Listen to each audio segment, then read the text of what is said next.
रहने के लिए।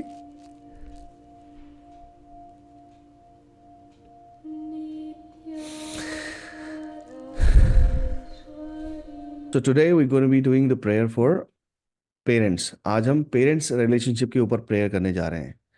अच्छा, पेरेंट्स रिलेशनशिप के बाद प्रेयर क्यों करेंगे? क्योंकि ये भी एक HRCM में एक बहुत इंपॉर्टेंट फैक्टर है उन बच्चों के लिए, उन स्टूडेंट्स के लिए, या फिर उन लोगों के लिए जिनको अपने माँ बाप से प्यार नहीं है। और वो बच्चे कहीं ना कहीं, या फिर आप अगर एडल्ट हैं, यानी बहुत आपकी उम्र हो चुकी है, तो हमारे मॉम डैड जो होते हैं ना, उनके प्रति कोई ना कोई ऐसी फीलिंग है जो कि रह जाती है। जो कि हमें अभी भी महसूस होता है कि मेरे मॉम डैड ने मेरे लिए ये नहीं किया, मेरे मॉम डैड ने मुझे वो नहीं दिया, मेरे पापा ने मुझे अच्छे स्कूल में नहीं डलवाया, मेरे पापा ने अच्छे कॉलेज में मुझे एडमिशन नहीं कराया, इसलिए मैं आज अनसक्सेसफुल हूँ, इसलिए मैं आज सक्सेसफुल नहीं हूँ।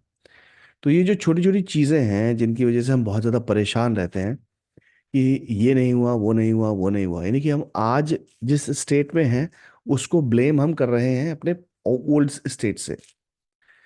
और ये कहीं ना कहीं हमको और पीछे लेके जाता है, ये कहीं ना कहीं हमें और पीछे कोशिश करता है, राइट? तो हम इस चीज़ों से बचेंगे, और इनको बचने का सिंपल सा तरीका है कि हम इस बात की मेडिटेशन करें। सो आज हम प्रेयर करने जा रहे हैं मॉम डैड को लेके। हम अपने माता पिता को सामने रख के उनसे हम ये प्रेयर करेंगे, और उनसे उनके प्रति या उनके द्वारा कोई भी बात हुई हो उसको हम उनसे माफी लेंगे, राइट?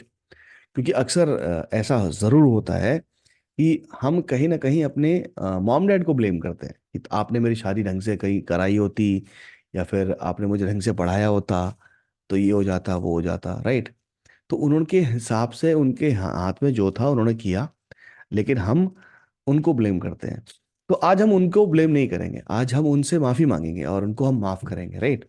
हम बैगेज, यानी बैगेज हमारे जो मन में है, मन में जितने बैगेजेस है ना, उनको भी ड्रॉप करना पड़ेगा कि भाई कोई बात नहीं, इट्स ओके। मैं एक मिनट थोड़ा लाइट ऑन करता हूँ, मुझे थोड़ा अजीब सा लग रहा है।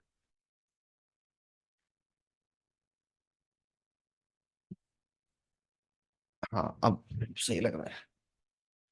अभी आउट ऑफ फोकस हो गया। ओहो, नाउ इट्स इन फोकस। सो आज हम उसी चीज के ऊपर प्रेयर करने जा रहे हैं, जिसमें कि हम ये बताएंगे आप लोगों को कि कैसे मॉम डैड से हमें हील होना है, यानी उनकी फीलिंग से कैसे हील होना है, ताकि हम उनको उनसे वापस रिकनेक्ट कर पाए, राइट? सबसे पहली चीज जो हमें करनी है वो है, हमें शांति प्रिय माहौल में आराम से बैठ जाना है, राइट? हम बड़े आराम से आंखें बंद करके बैठ जाएंगे और गहरी सांसें लेंगे। नाक से आपको सांस लेना है और मुंह से छोड़ना है। ये कम से कम 5 बारी करना है। 5 बारी ऐसा करने से आपको अच्छा फील होगा। और जब आपकी सांसें स्टेबल हो जाएं, तभी आपको इमेजिन करना है कि आप एक अंधेरे कमरे में बैठे हुए हैं, और उस अंधेरे कमरे में एक रोशनी है।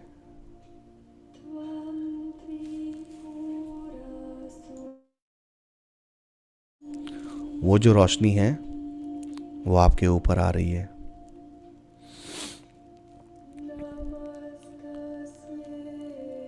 अब आपके सामने 2 लोग बैठे हुए हैं, लेकिन वो आपको दिख नहीं रहे हैं, वो अंधेरे में हैं। अब धीरे से वो रोशनी आपके उन दोनों लोगों के ऊपर जा रही है। एक रोशनी आप पे है और एक रोशनी उन पे है। और जब वो दोनों आप दिखते हैं, तो उसमें एक है आपके माँ और एक है आपके बाबा, यानी आपके मॉम और डैड। उनके चेहरे को देखिए, उनके हाव भाव को देखिए, वो कैसे आपकी तरफ देख रहे हैं।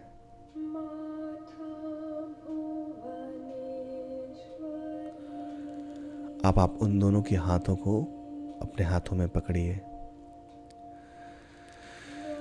उनके दोनों हाथों को अपने हाथों में पकड़ के आपको बैठना है बड़े प्रेम से।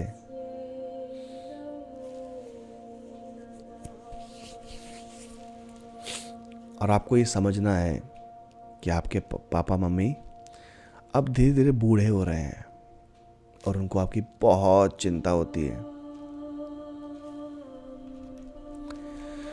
तो सबसे पहले आंखें बंद करते हुए, उनके हाथों को अपने हाथों में लेते हुए आपको ये बातें बोलनी है। मैं 100% रिस्पॉन्सिबिलिटी लेता हूँ इस रिलेशनशिप को और इस समस्या को ठीक करने के लिए। आई एम सॉरी पापा मम्मी, क्योंकि मैंने हमेशा आपको ब्लेम किया। फील करिए जब आप सॉरी बोल रहे हैं। फीलिंग बहुत इंपॉर्टेंट है। अगर फीलिंग नहीं आ रही है तो आप कनेक्टेड फील नहीं करेंगे। सो फील बहुत करिए। आई एम सॉरी मम्मी पापा, क्योंकि मैंने हमेशा आपको ब्लेम किया। आई एम सॉरी मम्मी पापा, because I never took the responsibility. मैंने कभी आपकी रिस्पॉन्सिबिलिटी नहीं ली इस रिलेशनशिप की। पहले मुझे ऐसा लगता था कि हमेशा यह आपका काम है, आपको मुझे देखना है, बट मैंने कभी इस रिश्ते की अहमियत को नहीं समझा। आई am sorry mummy papa. Oh my god, I am getting goose bumps. I am sorry mummy papa for being mean and hurting. मैं आप मतलबी और तकलीफ पहुंचाने के लिए आपको मैं बहुत आपसे माफ़ी मांगता हूँ। अब हम एज्यूम करेंगे कि हमने अपने मॉम डैड से माफ़ी मांगी है तो वो हमें माफ़ कर रहे हैं, ठीक है। तो हम कहेंगे मम्मी पापा प्लीज़ मुझे माफ़ कर दो, मैं आपको समझ नहीं पाया, आपकी फीलिंग्स को समझ नहीं पाया।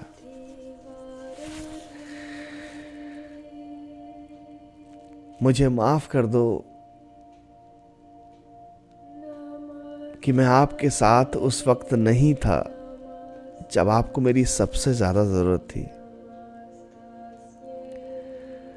मम्मी पापा मैं आपके साथ उस वक्त नहीं था, नहीं हो पाया जब मुझे आपको मेरी बहुत ज़्यादा ज़रूरत थी, तो प्लीज़ मुझे माफ़ कर दो। मुझे प्लीज़ माफ़ कर दो मम्मी पापा कि मैं आपका ख्याल नहीं रख पाया, आपकी ज़रूरतों को ख्याल नहीं रख पाया और कभी कभी नहीं रख पाता हूँ।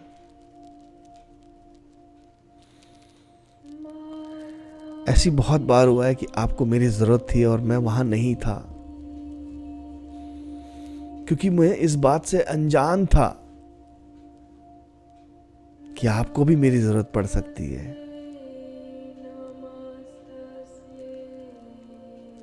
अब हम इस बात को अज्यूम करेंगे कि हमारे मम्मी पापा हमें माफ़ करते हैं। और एक और बात, मम्मी पापा से जब भी माफ़ी मांगते हैं ना, तो वो बिल्कुल इतने दयालु होते हैं, इतने दयालु होते हैं, क्योंकि वो पहली बात तो अपने बच्चे को रोता देख ही नहीं सकते। तो जैसे आप उनको सामने अपना उदासी भरा चेहरा लेके जाते हो तो वह समझ जाते हैं कि अरे कुछ तो गड़बड़ है, कुछ तो गड़बड़ है, राइट। तो इतना कुछ आपने कहा है उनसे, उनको सामने बिठा के, तो क्या लगता है आपको वो आपको माफ़ नहीं करेंगे? अरे उन्होंने तो पहले ही माफ़ कर दिया था जब आपने बोलने के लिए सोचा था, राइट। चलिए आगे बढ़ते हैं। अब हम इस बात को एज्यूम करेंगे कि वो हमें माफ़ कर रहे हैं, और माफ़ी के बाद हम क्या कहते हैं? हम कहते हैं थैंक यू, राइट। अब हम बड़े प्यार से थैंक यू बोलेंगे, देखो मज़ा आ जाएगा आपको। उफ, मुझे तो मेरे आंखों में तो वैसे ही आंसू आ रहे हैं। ओके, सो हम बोलेंगे थैंक यू मम्मी पापा मेरी फैमिली का और हम सब का ख्याल रखने के लिए। थैंक यू पापा मम्मी हमेशा हमेशा मेरे साथ रहने के लिए।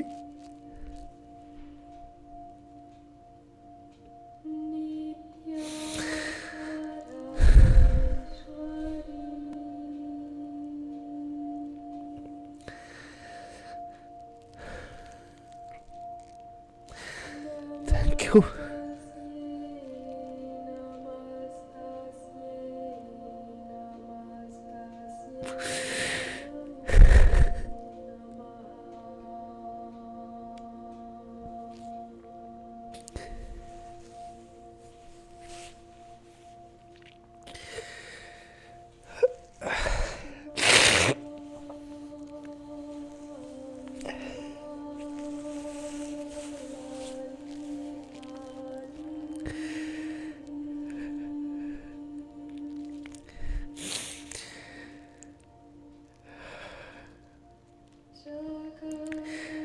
थैंक यू मम्मी पापा, हमेशा मेरा साथ देने के लिए।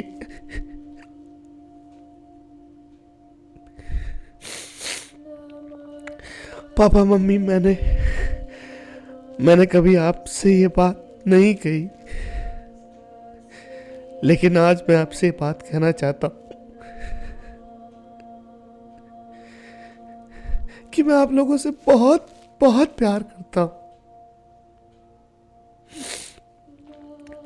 आप जैसे हो मुझे, आप मुझे वैसे ही पसंद हो।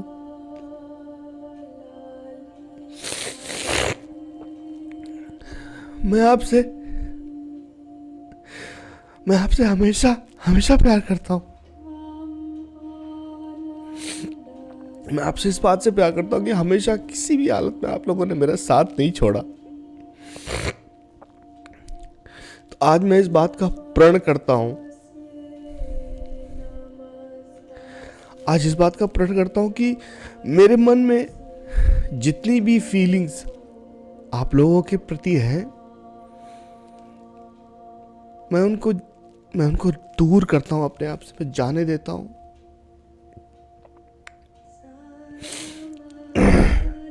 अब आप अपने आप को इमेजिन करिए कि आप एक नदी के ऊपर हैं और जितनी भी आपकी ये फीलिंग्स हैं,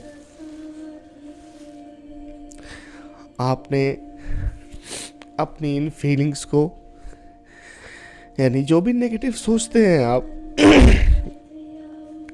अपने मम्मी पापा के बारे में, इनको आप इकट्ठा कर रहे हैं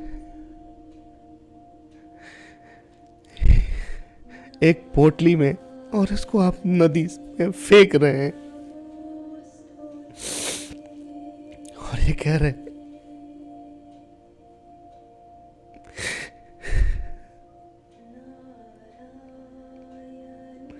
कि mummy papa, I let go of all the negative feelings I have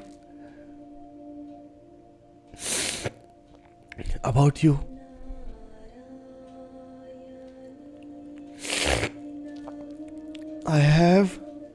मैं अपने मन से सारी नेगेटिव, सब नकारात्मक सोच, बातें, वो फीलिंग्स आज मैं अपने मन से निकालता हूँ।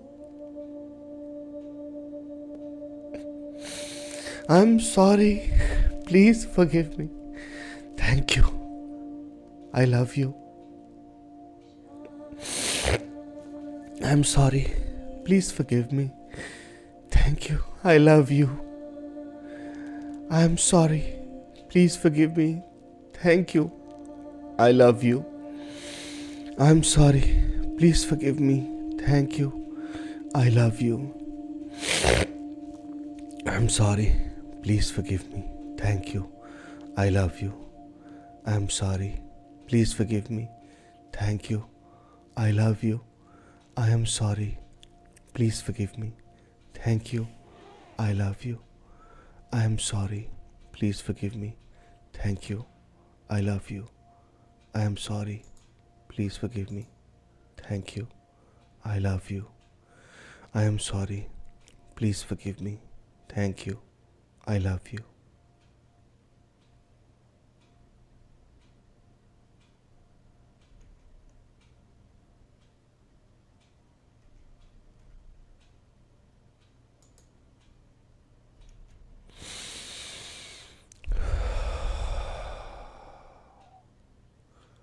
अब आप लोग अपनी आंखें खोलें।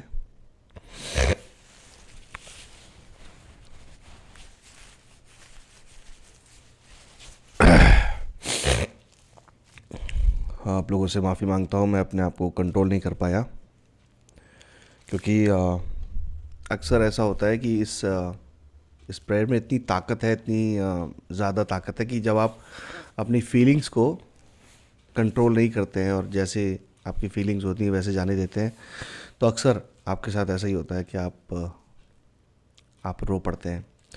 और ये बहुत इम्पॉर्टेंट भी है कि अगर कुछ ऐसा पीछे से आ रहा है जिसमें जो कि आपको मजबूर कर रहा है कि आपके मन से रोने के लिए, तो आपको रो देना चाहिए।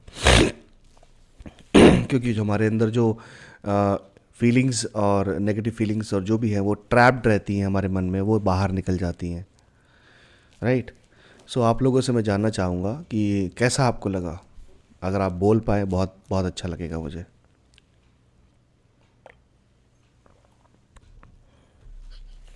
सर, बताइए। एंड मेरे साथ भी ऐसा हुआ। मैं भी बहुत ज्यादा इमोशनल हो गई। बहुत आई फील बहुत ज्यादा ये।